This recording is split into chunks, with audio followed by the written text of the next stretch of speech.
To say that everyone in the shipping sector agrees that multimodal delivery and evacuation of cargoes from ports is essential is a moot point. Having talked the talk, we must walk the talk. And how do we do that? By advocating for barge operations and rail services to and from the ports. On this episode of The Shipper, we will, as we had promised, focus on barge operations. They provide a viable means of transportation for the movement of cargoes in and out of the ports. It's important to understand what a barge is, how it operates, and what impact barge operators are making in Nigeria's maritime sector. Details of these and more coming up. Stay tuned. My name is Rekia Zikru Yagoyaju. Nigerian shippers cancel day to serve you well. No matter the problem, we go solve them for you. Yes, so the Nigerian Shippers Council, they feel in a parole now for every level. And as soon as goods, they move from port A, go enter port B with a measure within on a need. For the Nigerian Shippers Council, we don't sharp proper to fit hear you wella, work with you wella, and help you fit serve your customers them better, no matter where them day. As we country port economic regulator, the Nigerian Shippers Council get every now to fit make government consider the problem where shippers them they face. Visit we office for number 4 or to buy your daily show your daily. Papa, email us for nsc@shipperscouncil.gov.ng. We website now www.shipperscouncil.gov.ng. For you, we dey gidigba. Nigerian Shippers Council with a meeting now for the port of Nane. Welcome to The Shipper, brought to you by Nigerian Shippers Council. As we continue to explore viable solutions to the gridlock on ports access roads and congestion at the ports, operators of barges have been urged to step up their game as critical players in the system. Additional Abiodun, who has been monitoring developments in the sector, takes a look at the importance of this mode of transportation. His report is presented by Lucy Ulube. It continues to be a less than optimal experience for motorists and users of shipping services navigating the access roads in and out of the ports. Admittedly, the cost of moving cargo has reduced significantly in recent times as the effect of the electronic truck call-up systems, ETO's efforts to decongest the roads has begun to kick in. The inadequacy of the number of holding bays, poor automation, and indiscriminate parking of trucks on the already bad roads continues to highlight the need for multimodal transportation at the ports. The introduction of barges for cargo evacuation at the Apapa and Tinkan Island ports was part of a deliberate measure to decongest the ports and ensure movement of cargoes in and out of the seaports with ease. Barges had long been in use in the upstream, midstream, and downstream oil and gas sector. The reduction in the investment in that sector has made it easy, if not necessary, for operators in that sector to move into cargo operations. A barge is a cargo-carrying vessel designed to transport goods and passengers across a river or canal. It's a shipping vessel with long flat bottom, propelling mechanism pulled by tow or tugboats, and it comes in different shapes. Barge is an intermodal means of moving cargoes from one location to the other. It is practiced commonly in the world, whereby evacuating bulk items in large quantity from the port to the hinterland. And it is safer because it is a conveyor of so many boxes or other bulk cargo. At the same time, it is an intermodal way of moving our cargo through from the port to the hinterland. A standard barge has a capacity of 1,500 tons, is 195 feet long and 35 feet wide. There are dry bulk cargo barges, liquid carrying barges, royal and power barges.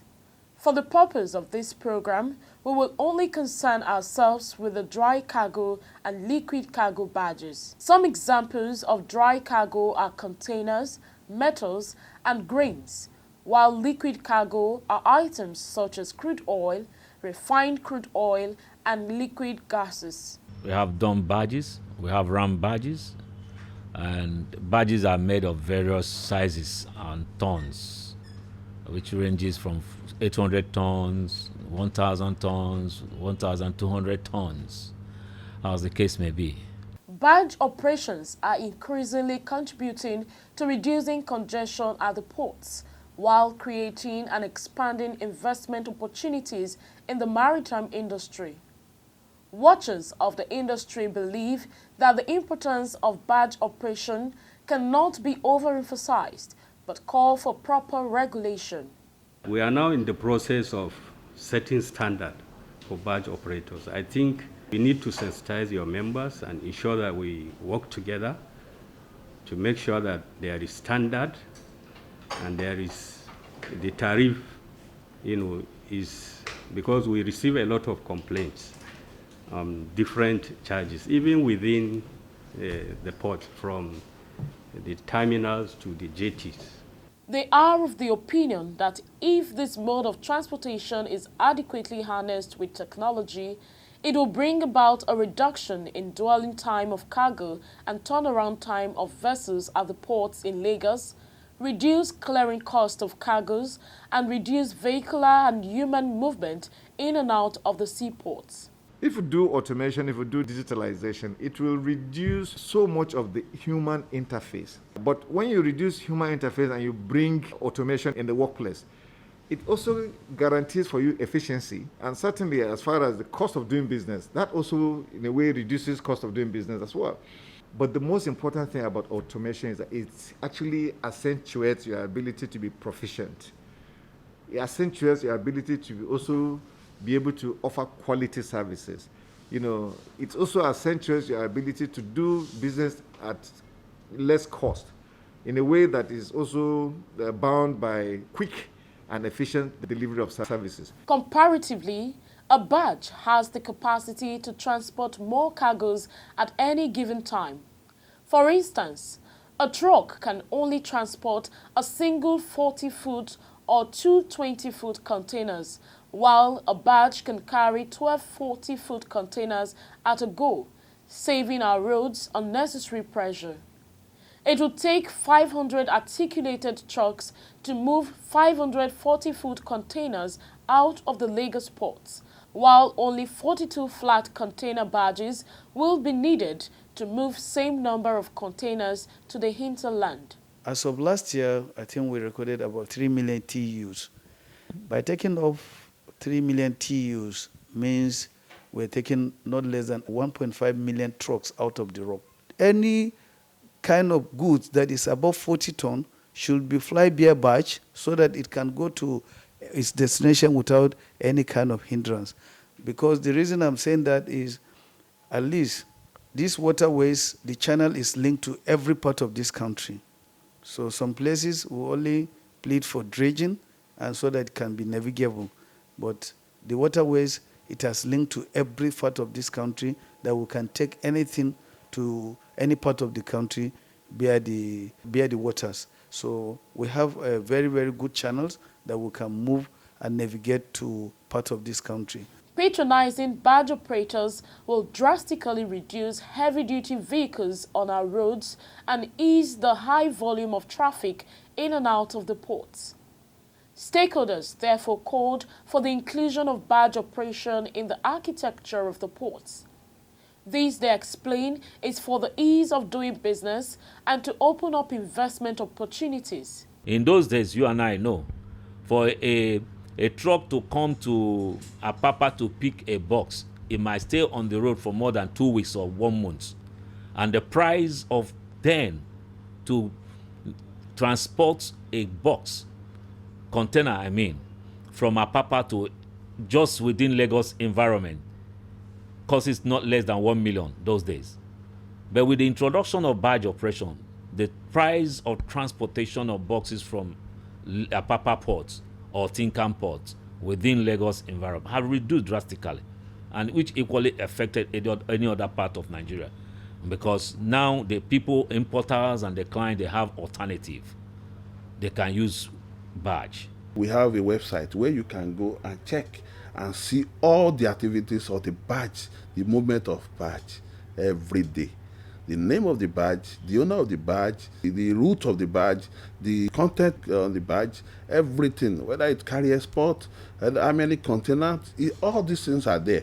You can check it, you will know, you will see it. So we're going to be transparent. Everybody's going to be seeing it. So if anything happens, we will know who owns that barge, we will know who owns that cruise. Let's tell the government, there's time now we need to establish what we call maritime bank. This industry is too big. This industry alone can generate what can take the country for the whole year. Port terminal operators already work with barge owners. As a matter of fact, some of them run barges as part of the services they provide. We partner with some of the stakeholders in the industry like Port and Cargo.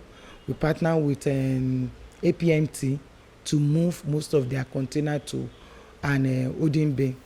As things stand, it is advisable that all stakeholders in the maritime industry work together to come up with practicable barge operation regulations for licensing and registration, market entry and exit modalities, standards, insurance, tariff and pricing, and most importantly, safety rules to ensure successful operation of barges in the country.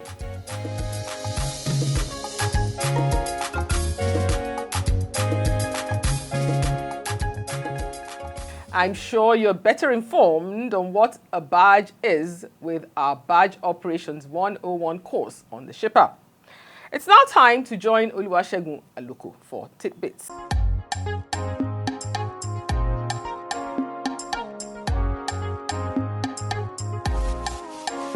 The Executive Secretary and Chief Executive Officer of the Nigerian Shippers Council, NSC, Honorable Emmanuel Jime, has sought for partnership with the Nigerian Police Force to complement the agency's efforts at ensuring compliance with regulations at the nation's ports.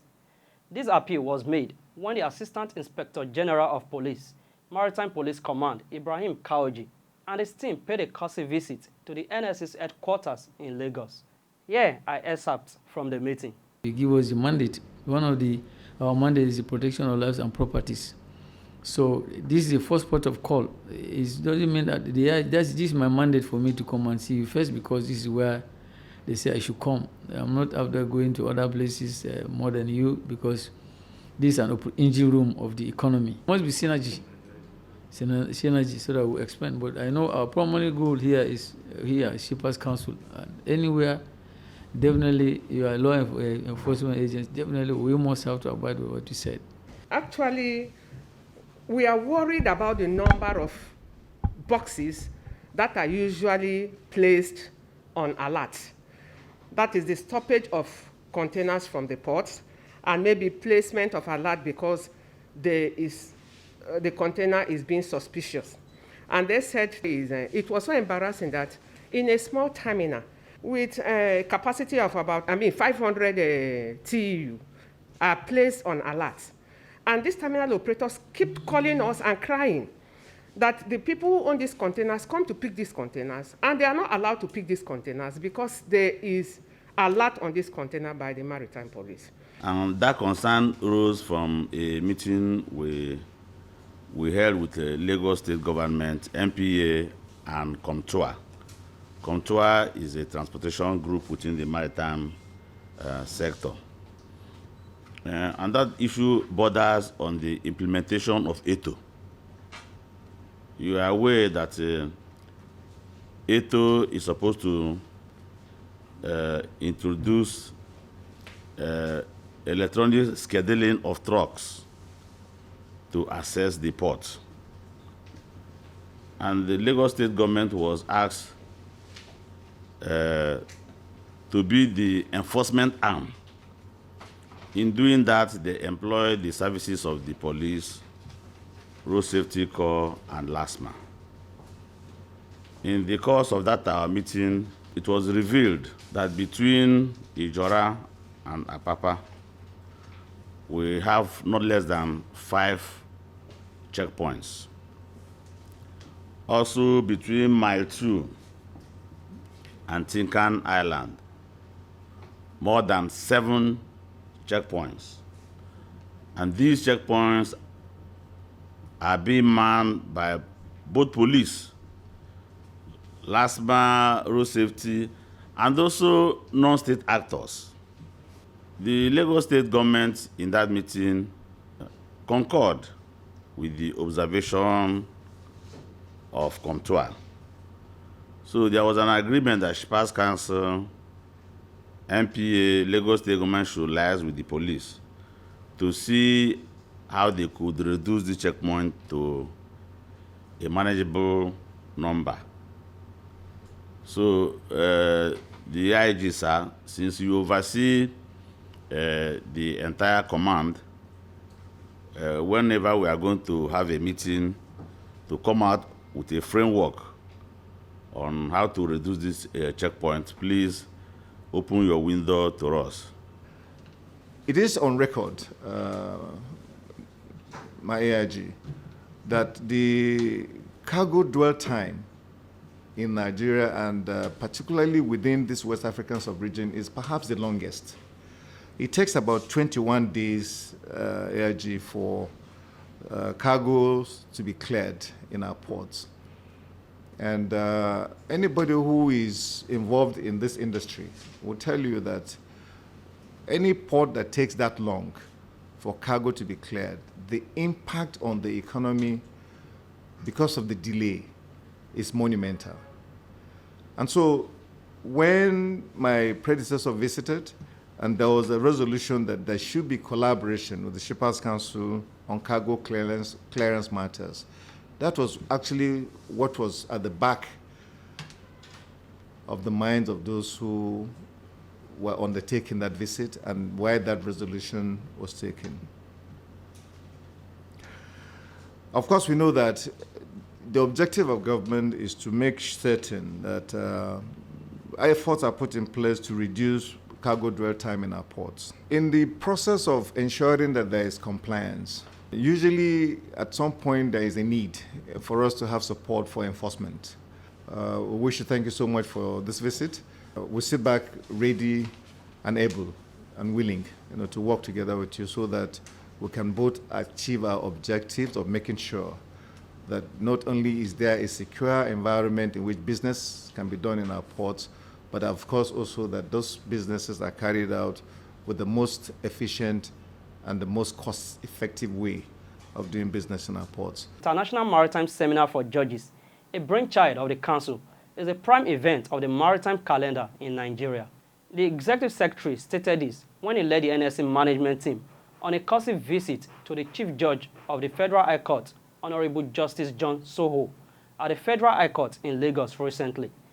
The International Maritime Seminar for Judges, Jime stated, will provide a veritable platform for critical law-related maritime issues to be discussed by experts with solutions preferred. It is important, sir, my lord, to note that you are the chairman of the organizing committee of the International Maritime Seminar for Judges, which the Shippers Council has been anchoring for a very long time.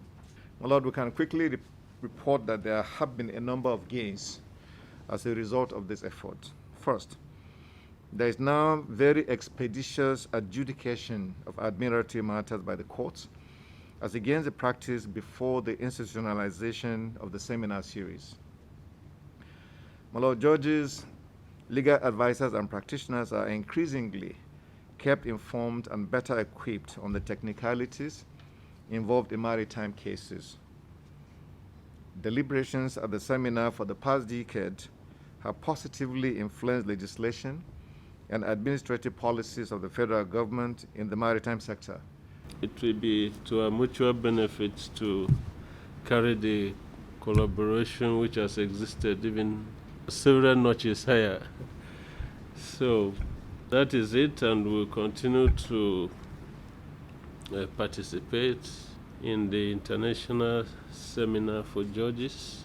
The International Maritime Seminar for Judges, a yearly event since 1995, deliberates on maritime law and practice and is organized in collaboration with the National Judicial Institute, Federal High Court, and Nigerian Maritime Law Association. And now, our complaints register for the week.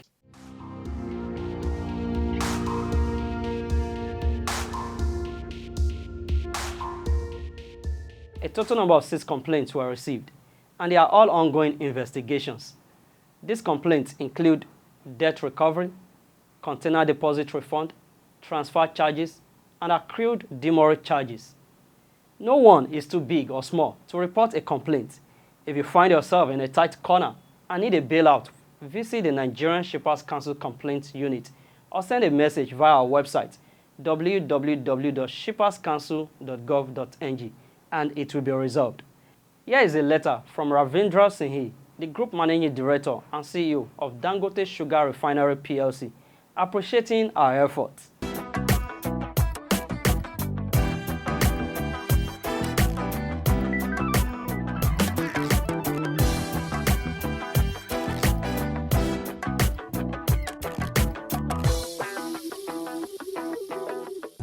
And now, global maritime news. Dorothea Iwano is set to take over from John Hughes at the end of affairs at the managers of the American P&I Club. Hughes will stand down as CEO of the Ship Owners Claims Bureau, SCB, managers of American Club, on 1st August after 27 years in the post.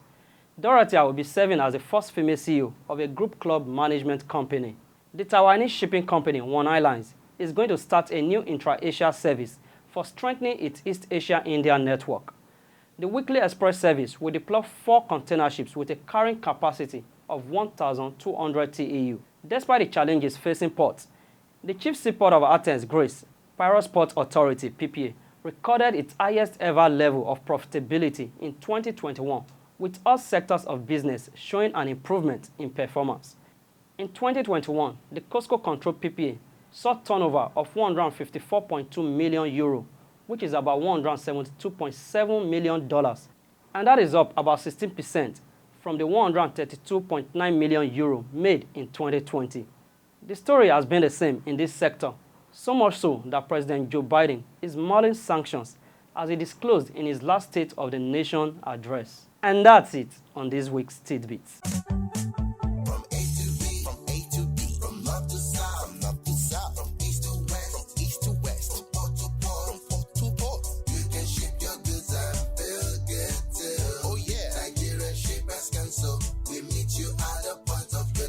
The Nigerian Shippers Council is now better poised with responsive systems in place to help you and other shippers get seamless, stress-free transition for your clients' goods from point A to B. Today at the Nigerian Shippers Council, timeliness, orderliness, transparency and efficiency is all we care about. Put your complaint through to our helpline. Visit us at number 4 Ayodele Shoyode Lane, Apapa, Lagos, or reach us on www.shipperscouncil.gov.ng. Nigerian Shippers Council, we meet you at the point of your need. Nigerian Shippers Council, we meet you at the port of your needs. And this is where we end this week's episode of The Shipper. Thank you for sailing with us. Before we drop anchor, we'd like to remind all regulated service providers to register with Nigerian Shippers Council. It is compulsory. Thank you and do enjoy the rest of the week.